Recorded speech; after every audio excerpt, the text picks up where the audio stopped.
Class 9th के बच्चे ध्यान देंगे। मैथ में आज नया चैप्टर शुरू हो रहा है, त्रिभुज। जैसा कि आप जानते भी होंगे, त्रिभुज 3 सरल रेखाओं से बंद आकृति को त्रिभुज कहते हैं। किसी भी त्रिभुज में 3 भुजाएं होती हैं, 3 कोण होते हैं और 3 शीर्ष होते हैं। इसमें आपको कक्षा 9 में सर्वांगसम के बारे में पढ़ना है, यानी 2 त्रिभुज कब कब सर्वांगसम होते हैं। यहाँ एक शब्द आया है सर्वांगसम।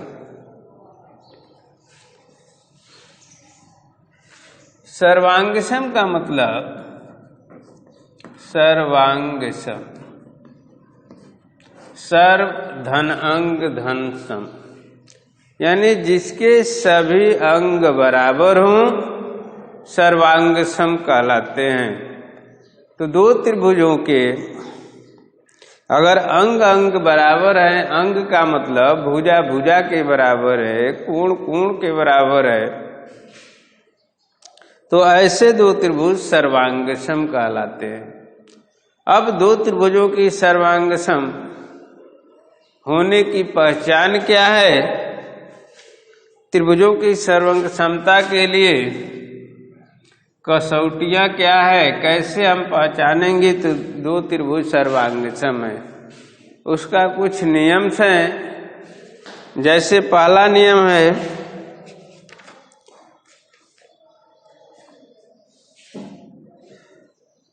भुजा कोण भुजा, भुजा कोण भुजा, शॉर्ट में इसको साइड एंगल साइड कहा जाता है। यानी 2 त्रिभुजों में एक त्रिभुज की एक भुजा 2 त्रिभुजों की संगत भुजाएं और उनके बीच का कोण बराबर हो तो दोनों त्रिभुज सर्वांगसम होते हैं। जैसे एक त्रिभुज ABC है, दूसरा त्रिभुज PQR है,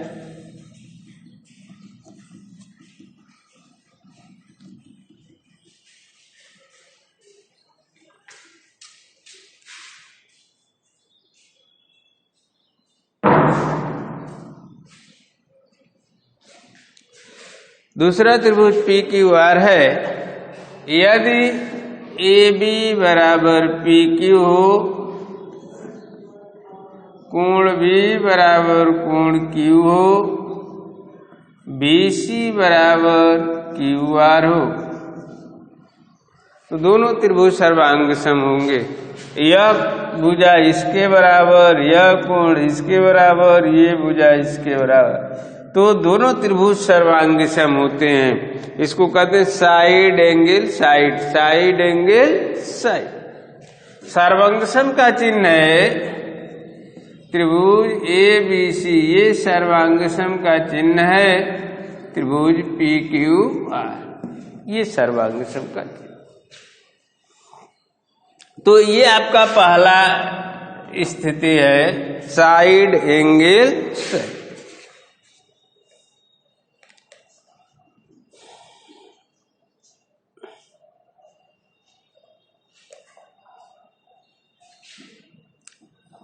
दूसरा है कोण भुजा कोण, एंगल साइड एंगल।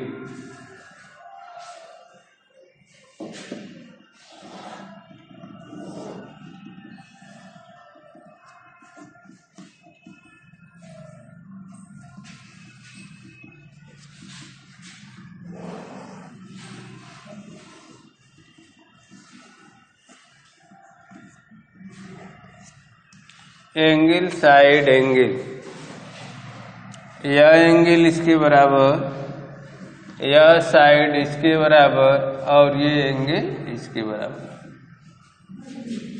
ठीक है, अगर इस तरह का है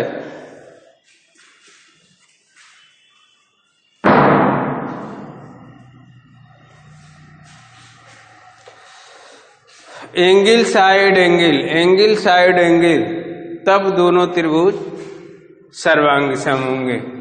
यानी कोण बी कोण क्यू के बराबर हो, भुजा बी सी भुजा क्यू आर के बराबर हो, कोण सी कोण आर के बराबर हो, तो त्रिभुज ए बी सी सर्वांग सम हो जाएगा त्रिभुज पी क्यू आर। दोनों त्रिभुज सर्वांग सम हो जाएंगे।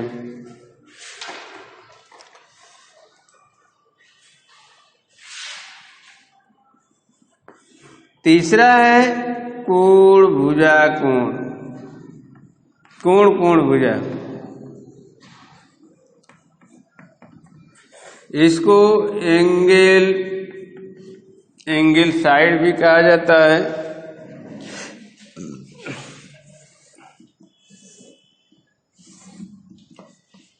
ए बी सी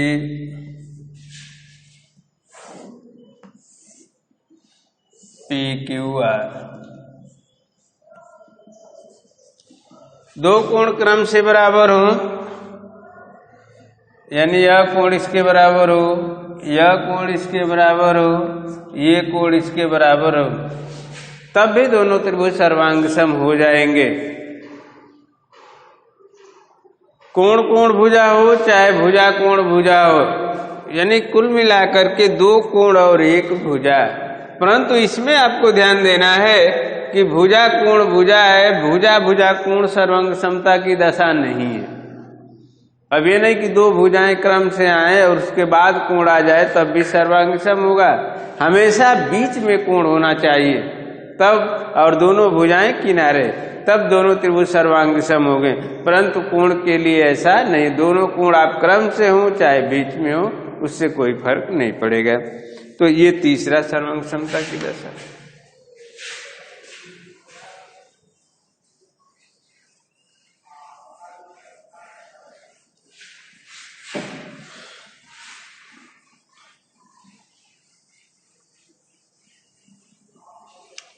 चौथा है साइड साइड साइड,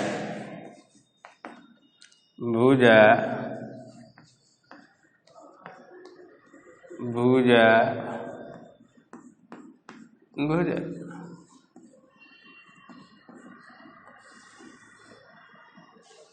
इसको कहते हैं साइड साइड साइड। यदि दो त्रिभुजों में एक त्रिभुज की तीनों भुजाएं दूसरे त्रिभुज के तीनों भुजाओं के बराबर हो, तब दोनों त्रिभुज सर्वांग सम होंगे। एक त्रिभुज आपका ये है ए बी सी, और दूसरा त्रिभुज है पी क्यू आर।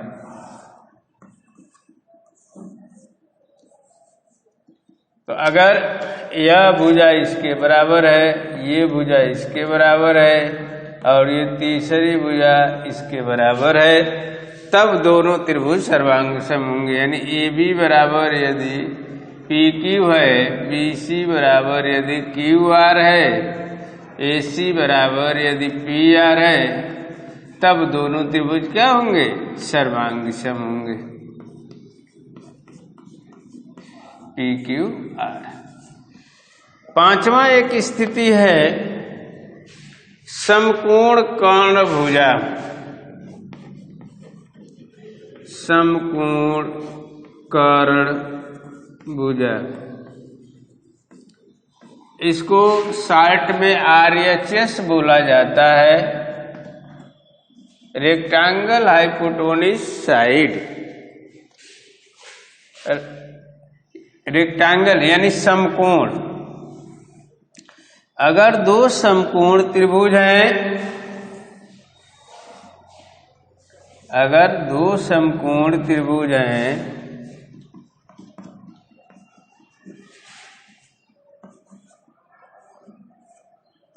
अगर कर्ण कर्ण के बराबर है और एक भुजा दूसरी संगत भुजा के बराबर है, तब दोनों त्रिभुज सर्वांग सम होंगे। यानी यदि AC बराबर PR, AB बराबर PQ अथवा BC बराबर QR, तब दोनों त्रिभुज सर्वांग सम होंगे।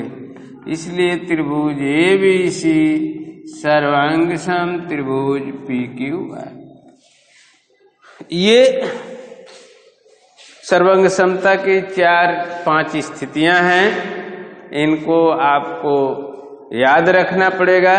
इसी पर आधारित आपकी प्रश्नावली है।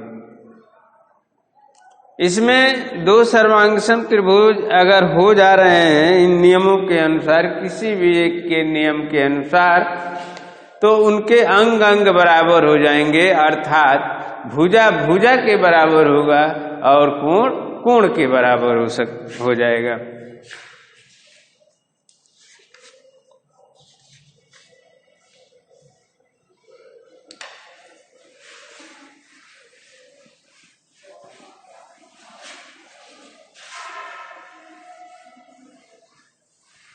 इस पर आधारित आपकी प्रश्नावली है 7.1।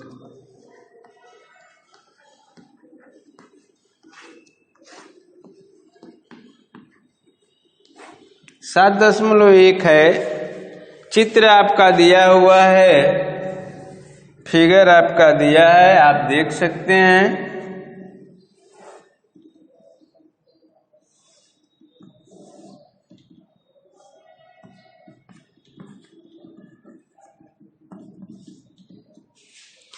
इसमें लिखा है AC बराबर AD।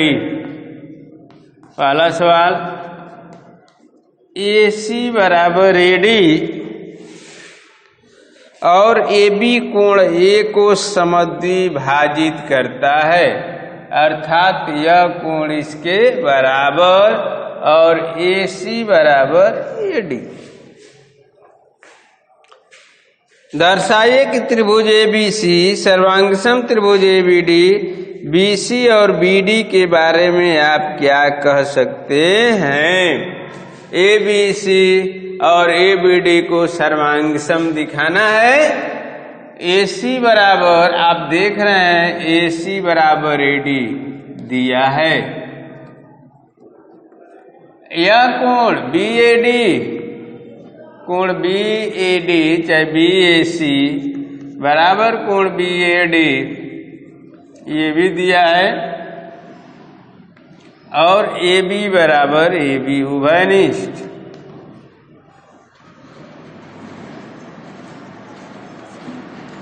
तो आप देख रहे हैं side angle side, angle side, side angle side से दोनों त्रिभुज सर्वांग सम हो गए।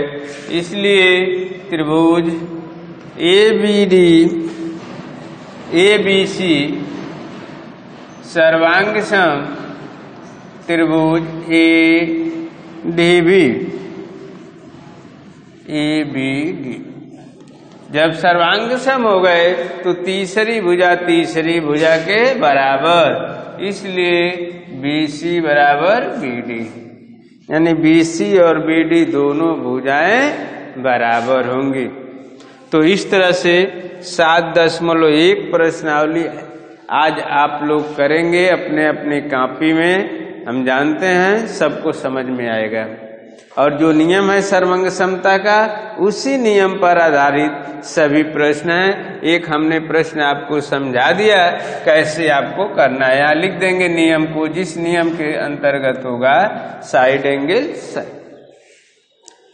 और यह जो जिस सर्वांगसम हो गया तो अंग अंग बराबर, दो सर्वांगसम त्रिभुजों के अंग बराबर होते हैं तो उनको CPCT रूप कहा जाता है। CPCT शॉर्ट में। CPCT ये इंग्लिश शब्द है, इसका मतलब ये होता है, CPCT का मतलब कि दो सर्वांगसम त्रिभुज हैं तो उनके संगत भाग बराबर होंगे। दो सर्वांगसम त्रिभुजों के संगत भाग बराबर।